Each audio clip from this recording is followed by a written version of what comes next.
નમસ્કાર. આપ સર્વેને પ્રજાસત્તાક દિવસ એટલે કે 26મી જાન્યુઆરીની ખૂબ ખૂબ શુભેચ્છા.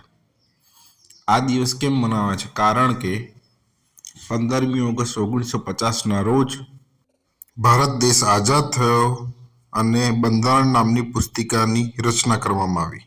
એ બંધારણ પુસ્તિકા છે કે જેમાં ભારતને ચલાવવા માટેના નિયમોનું આલેખન કરવામાં આવ્યું છે.